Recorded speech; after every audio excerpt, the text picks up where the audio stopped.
Less than perfect conditions on this Super Saturday at Belmont Park. In fact, the wind was howling all day in Elmont, New York. The good news, we got through the 11 races on this Super Saturday 2015. And we're glad you're with us as we are on MSG Plus for the next 30 minutes. It's the MIG, Richard Migliori, Jason Blewett. Third floor set, my friend. Little chilly out here, but the show always goes on at the racetrack. And I'll tell you, Tonalist was dynamite in his successful Gold Cup defense. He was really good. I would venture to say maybe his most impressive performance of his career.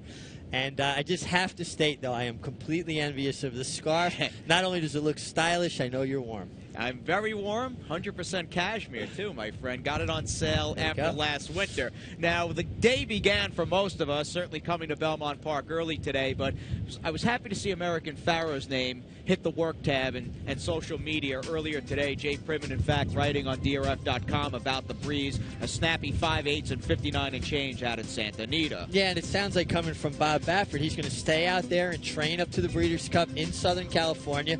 It is about 97 degrees out there, and maybe he wants that advantage of coming from that warm climate into the brisk climes of Lexington, Kentucky. They may get a little cool breeze under his tail, maybe wake him up even a little bit more. But he says he likes the way he's doing, that it took him a long time to recover from the Travers, and that he's put on a little bit of weight. He looks good again. So the idea that we could have a good and healthy American Pharoah facing the likes of Beholder and Tonalist, Honor Code, even though he didn't fire his best shot today, could be a really good Breeders' Cup classic for the ages, with the Triple Crown winner in his final swan song in the bluegrass of Kentucky. But more on that in just a month away, of course, from Breeders' Cup Saturday at Keeneland, and they were underway in day number 2 of the fall meet. But it's all about on this show, obviously, what happened at Belmont Park and on Super Saturday on this October 3rd. 97th running of the Grade 1 $1 million Jockey Club Gold Cup is where we begin. Larry Comas with the call, a real classic during the fall at Belmont, mile and a quarter on the main.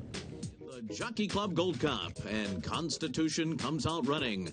Wicked Strong's got speed today from the inside, and Wicked Strong takes the early lead. So he is unexpectedly making the pace here. Constitution going with Wicked Strong early on, and they're 3 lengths ahead of Coach Inge, who's taken back off the pace inside of F&X. Tonalist settles into stride in 5th position early on. He's 7 lengths off the lead and looks to spare trails. On to the backstretch, a quarter 24 and 1/5 seconds, and Constitution has taken over now. Javier Castellano and Constitution in front. Wicked Strong reined back now to sit in second. And then it's F&X in third. Coach Inge follows in fourth. Tonalist is making up ground. Tonalist and John Velasquez up to 5th position, now moving up a spot into 4th, and they're 5 lengths off the lead. Looks to spare is last of them all. 48 flat for the first half mile. Constitution, a length and 3/4 to Wicked Strong. F&X, third to the outside. Tonalist is down toward the rail, and now he's only 3 lengths behind. And then it's Coach Inge to the outside of Tonalist, and Longshot Looks to Spare is trailing the field as they move around the far turn. And it is Constitution, and Wicked Strong comes back after him now on the outside. They went 3/4 in 1:12 and 2. Constitution and Wicked Strong are stride for stride on the lead. F&X is third on the outside of Tonalist, who's riding the rail around the turn. And he's 2 lengths off the lead, Coach Inge, and Looks to Spare. It is Wicked Strong. Wicked Strong's taken the lead. He has taken over from Constitution at the top of the stretch. Tonalist is now off the rail and making his move, and they're into the stretch in the Jockey Club Gold Cup. And it is Wicked Strong, and Tonalist has joined him. And Tonalist has taken the lead, pulling away from Wicked Strong, then F&X and Coach Inge on the outside. They're coming into the final 16th, and John Velasquez is riding Tonalist to another win in the Jockey Club Gold Cup. Wicked Strong was second best today, and then F&X and Coach Inge. Rarefied air for this 2-time Gold Cup winner and a Belmont Stakes champion as well. Tonalist putting his critics to rest here. Anybody that thought he had lost a step as a 4-year-old, here's one of his best efforts ever. Yeah, you know, it's funny. I didn't think he lost his step. I thought he's been unlucky. He just hasn't had, very good trips, either too far back or getting involved too soon. But I thought everything went picture perfect today. And John Velasquez, who's alongside the MIG, got his position going forward. Take it away, Johnny B. Johnny, Toneless has had some trips like in the Suburban. He got a little involved, a little too early, grabbed the bridle. Today, it seemed to work out just right. I think that was a little bit of my fault, and he got on the bridle, and I didn't take a hold of him. I kind of let him do whatever he wanted to do. Today, he got on the bridle, take a hold of him, and I was patient with him, and all the way around, he was going well the whole way around, so he gave me a lot of confidence. And he showed down the lane, and he just kind of cruising down the lane. It kind of made things a little bit easier for him when Wicked Strong drifted out so much, didn't it? Exactly. Well, I was telling him I was going to either or. I was going to go inside, I was going to go outside. But once he started drifting out, it was easy now to go inside instead to wait and go around him. But I see at around 10 he was drifting already. So when I was between horses, I was waiting for him to let him run. And yes, as he rode it, you know when to let him run, to start drifting, and just happened to work out. It looked like he won with something left, like maybe he had a little more in the tank. Is that correct? He was so much better today, I tell you what. Even the last race from, I told Chris, I mean, I think this is the best we have him since I've been on him. Not that, you know, he should have won here, the last race here in Belmont, but he was definitely much better today than even the last race we run in Saratoga. Can I put you on the spot and ask if this is your Breeders' Cup Classic mount? I think he is. I mean, we've been taking it all alone, all little by little, and talking to Christoph and training it different and all that stuff. But I mean, it finally has worked out. You know, we have a plan for him. It has worked out. Great job. Congratulations. Thank you. Master trainer and a master jockey as well, the great Hall of Famer John Velasquez, who quite a few times has been led down victory lane with the Grade 1 victories at Belmont Park. And I like that Toneless A has a ton of foundation this year, and he's had, at least in New York, a very comprehensive four-year-old campaign, and I think you've been touching upon it and discussing it all season long. John Velasquez really has this horse where he wants him as far as being a confident pilot. Well, I think it took Johnny a little bit while to kind of get his whole card. Like he's the horse that's a little bit lackadaisical off the break. After about 1/8 of a mile, he starts to pick up the bit, and I think a rider's first instinct is to kind of like, hey, tap him on the shoulder, hey, get in the race, but then he does too much. I think Johnny realizes now what he has underneath him and how to handle him, and boy, Christoph Command has done such a great job with this horse. He looks sensational in the paddock. He looked great walking by me in the winner's circle, and it seems like it all came together at the right time, and certainly coming into the Breeders' Cup. Breeders' Cup Classic, the goal for a couple of horses on today's card. Two different prep races, if you will. The Gold Cup, of course, and the 1 mile Kelso, which has been the main spot for Honor Code during this fall championship season. Let's see how he did for Shug McGahee. He's an odds-on favorite. The main is sloppy, and here's Larry Comas from the gate.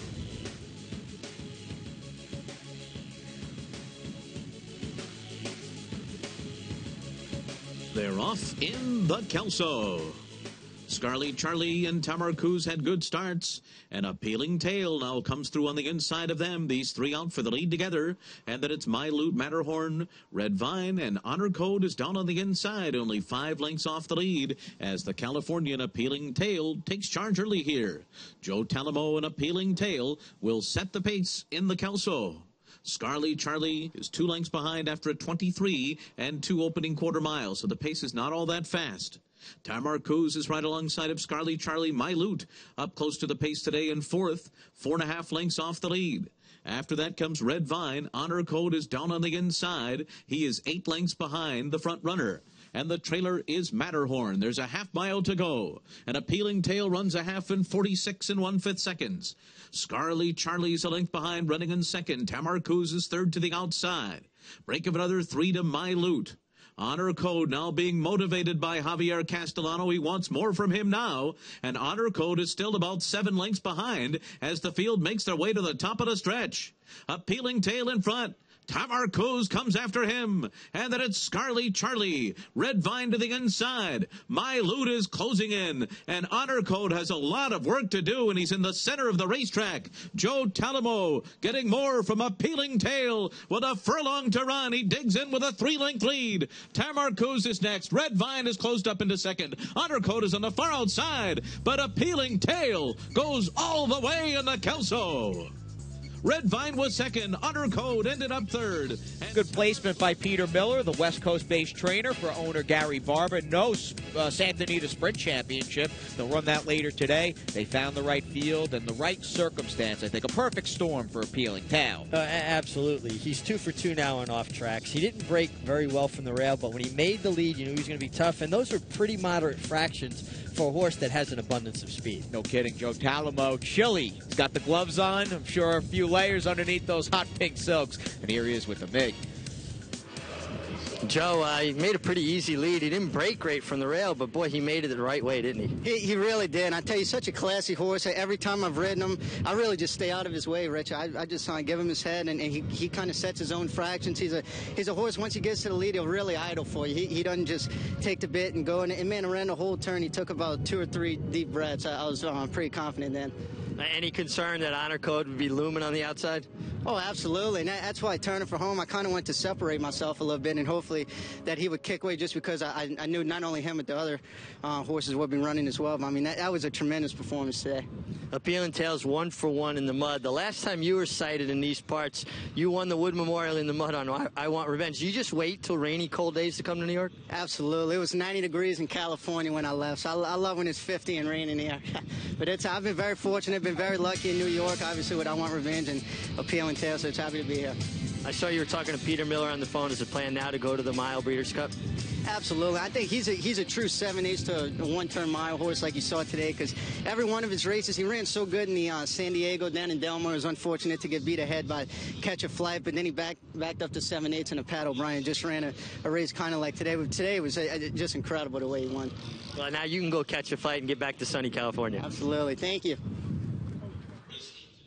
Quick New York vacation for Joe Talamo, making the most of his one star mount on today's card for trainer Peter Miller. And going forward, the water will be deeper. Let's be fair and candid about it regarding that Breeders' Cup Dirt Mile. Well, it will be deeper, and it is 2 turns, even though I felt like Joe was going on the assumption it's 1 turn at Keeneland. I think post position is going to play a huge part of the outcome of the Breeders' Cup Mile this year, with the short run of the first turn and the first wire, short stretch. Inside draws are going to be what you're really looking for, and if you like a horse and he draws inside, you'll like him even more. And Joe Talamo came to New York, got the victory in the Kelso. Well, he's getting married in November to Elizabeth Ellis, the daughter of trainer Ron Ellis. All right, congratulations to the happy couple. Best of luck once you guys get married, and a good job by Joe Talamo today. And we are, you talk about post, sitting chilly with a ton of horse on the outside, a ton of insider left on this Super Saturday.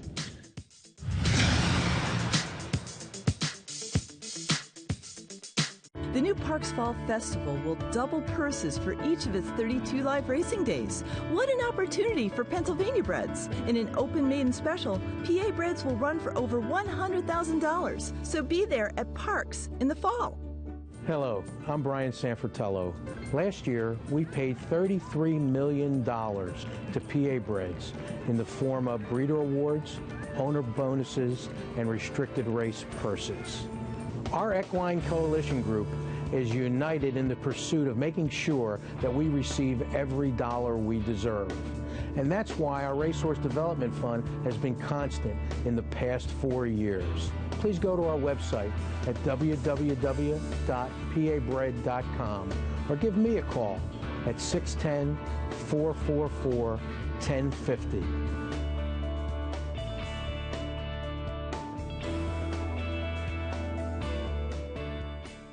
Back to Belmont Park, high above the finish line. Slightly lower than Larry Colmus and the Stewards, but it's the Mig, it's Jason. Glad you're still with us here as we get things underway at the half-mile pole on this Super Saturday edition of Belmont Insider. Never too early to start talking about Empire Showcase Day, a longtime fixture during the Fall Championship season. Reservations available in the Garden Terrace at $35 a piece. And a good segue as we get up to the Grade 1 Frisette, because there's quite a few good New York breds around, and she's already took plenty of play from that inside post. Yeah, let's see how she did. She showed good speed from the inside. Right, she's got the inside for Jimmy Ryerson, looking to run her tally to a perfect 3 for 3, as it's the Grade 1 Frisette for 2-year-old fillies and track announcer Larry Colmus. She's already fires out for the front from the inside and goes out to a 1.5 lengths early lead on Where's the D and Nickname. And then it's Width, who's pulling hard on the inside, and she wants to go up and after those front runners up the backstretch. After that, it is Desert Tune. Nemoralia's second last early on, and the trailer is Anna Ray. It is She's Already on top, ran a 22 3 first quarter, and she's motoring right along up front. Nickname is second to the outside of a well-held Width in third. Nemoralia's made her way up into fourth on the inside of Where's the D. Desert Tune between those two is within 4.5 lengths of the lead, and Anna Ray being motivated at the back of the field. She's Already carries her speed into the far turn in the Frisette and goes by a half in 46 seconds flat. Nickname is second to the outside. Wit third between horses. Nemaralia's down on the inside, and she's just 2 lengths off the lead. Desert Tune is next. Where's the D's dropped out of it? And then it's Anna Ray. Around the far turn, She's Already taken on by Nickname, and now they're on even terms. And Wit will ride the rail as they come to the top of the stretch, and She's Already has so far repelled the challenge of Nickname. And they'll turn for home together. Nickname and She's Already. Nickname's taking the lead now. Nickname has taken the lead and is pulling away from She's Already. Nemaralia's third to the outside, and Wit is fourth. It's Nickname at the 16th pole, and Javier Castellano and Nickname will take the Frisette. They'll win it by 3 lengths over Nemaralia. She's Already was third, and Wit finished fourth. Grade 1 win for the Scat Daddy filly, 3rd time out. Nickname, well, she doesn't need a nickname. She's just very good, and she handled the slop no problem today. Frisette winner. That's her new nickname, like right? But she was very good. Attended the pace from the outside. And we talked about this last night. L&J Foxwoods, they've been investing a lot of money in the game. You know what? They're being rewarded, and we want to see people like that be rewarded because that's the kind of participation we need in this industry. Yes, the family with the last name the Ross, they're based in New Jersey, in fact, and they're looking to build up a legendary broodmare band. They spent quite a bit of money. They have $1 million plus a Tappet second-time starter running at Belmont here tomorrow for Steve Asmussen. Javier Castellano, the winning rider. Nickname, that is, getting it done. That being said, and she was good today, the shadow of Songbird looms large going into the Breeders' Cup Juvenile fillies. Songbird has been sensational on the West Coast. She has a 2-turn race under her belt, and she is clearly the favorite heading to the Breeders' Cup, but a lot of things changes. And Nickname, I think, has been steadily improving, and I like horses that show that upward trajectory, you know, where they're getting better with each start. Maybe Songbird doesn't have as much forward movement in her, although as good as she was last time, maybe she doesn't need any. And Steve Asmussen, by the way, and that could be the case. Trey My Miss Aurelia to a Breeders' Cup Juvenile fillies win and an Eclipse Award a few years back. She also romped home an easy winner in the Frisette. The Champagne, let's do it. The 2-year-old Colts and Geldings on display. A lot of history and prestige in this race. The 144th running as we go back to Larry. On the far outside, Sunny Ridge and Tale of Saval with early speed. Magnalite is away running in 4th. Rallis is 5th. And then it's Ready Dancer, Greenpoint Crusader, and Sail Ahoy is last of them all. Tale of Saval has taken the lead up the backstretch and will set the pace in the Champagne. Sunny Ridge is second. There goes Rallis now. And Rallis goes up in between horses. And Magnalite had to step on the brakes there and sit in 4th at the backstretch while riding the rail after a first quarter mile in 23 2/5 seconds. Greenpoint Crusader is right alongside of Portfolio Manager. Ready Dancer giving a reminder to go, and Sail Ahoy is the trailer moving into the far turn. It is Tale of Saval by a neck. Rallis is alongside. Sunny Ridge is just to the outside of them. And they went a half mile in 46 3/5 seconds. Magnalite is down on the inside, and Portfolio Manager now just went by him into 4th and is heading toward the leading trio on the far turn, then Greenpoint Crusader and Sail Ahoy. Tale of Saval has lost the lead to Rallis as they come toward the top of the stretch. Sunny Ridge all out. On the far outside, Portfolio Manager is next. Greenpoint Crusader coming wide. Magnalite and Sail Ahoy, and they're into the stretch, and it's Sunny Ridge. Sunny Ridge looking to pull off an upset in the Champagne. Coming into the final furlong with Greenpoint Crusader bearing down on him. And Greenpoint Crusader has gone by, and he is pulling away now. Greenpoint Crusader and Joe Bravo are going to win the Champagne with ease. It was Sunny Ridge second, and then Portfolio Manager in a photo between Sail Ahoy and Tale of Saval. Very sharp win. 3rd time out from this 2-year-old colt by Bernardini. Greenpoint Crusader blew the break. In the end, though, it didn't matter. Yeah, but he worked out a really good trip after that and got really into the race quickly the right way, even though he didn't break particularly well. Joe Bravo's having a career year, but you know what? Viva Italia. I like this ownership group here. Vinny Viola, the Bonamos, Dominic Schettino, a lot of vowels ending there. And you know what?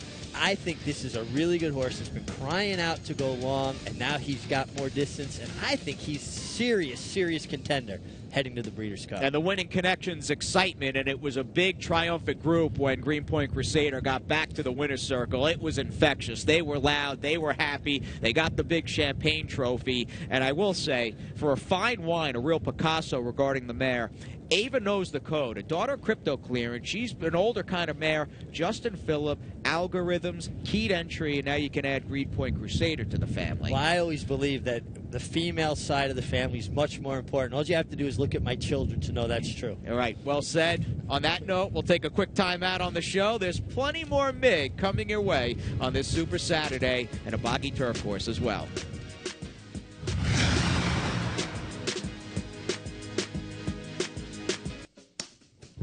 Back to Belmont Park. It is the Palace after all. I want to thank the fans for coming out and joining us on a day.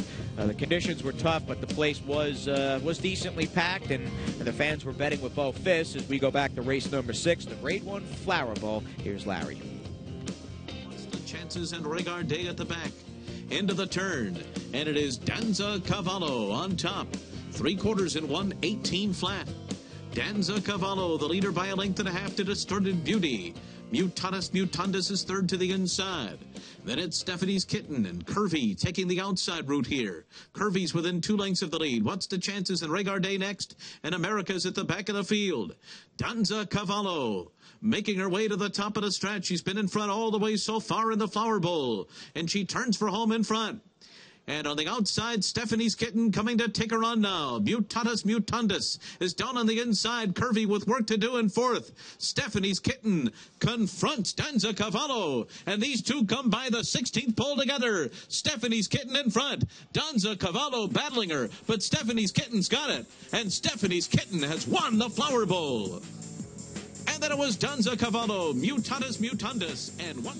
Nearly 40 years of the Flower Bowl. One prior mare had won this race back-to-back years, risk-averse. About a decade ago for Pat Kelly. You can now add Stephanie's Kitten to the list as she was dynamite today for Chad Brown. She really was dynamite. Put herself more in the game as the filly on the lead, Danza Cavallo, was setting a very controlled pace and ran a really good race to hold on for second. But Stephanie's Kitten, I think she kind of tipped her hand. She was good last time in the Beverly D, and she carried it over. Great job by Chad Brown, but Stephanie's Kitten, she was good on a race card that was filled with terrific action. And a 1-2 finish in the Flower Bowl for Chad Brown, who was winning this race for the 3rd time in his short but illustrious career. And we'll see how Chad did in the other turf stake on today's card. And keep in mind, they bounced the Flower Bowl over to the Widener. We had the Hill Prince at 9 furlongs on the inner turf. That's the final of the 6 stakes on today's card. Insider going very fast tonight, and we've got one more for you as we pick up the 3-year-olds down the backside.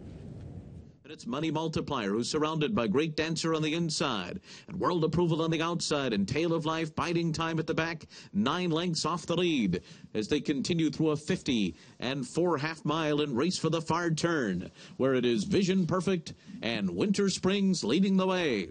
These two, 1-2 into the turn, and just to the outside of them is Jay Gatsby, who runs along in third. Takeover Target is down on the inside within 2 lengths of the lead and saving all the ground on the turn. Mocker is come under a ride, so too Courtier. Great Dancer is closing through inside of those two. World Approval's got 7 lengths to make up, and they're coming toward the top of the stretch, and they've got to come and get Vision Perfect as they turn for home. Takeover Target is 2 lengths behind and closing in as they come into the final furlong of the Hill Prince. It is Vision Perfect trying to hold off Takeover Target. Takeover Target draws up alongside. Vision Perfect on the inside fights on second. Great Dancer is third, but it's Takeover Target taking off for the wire.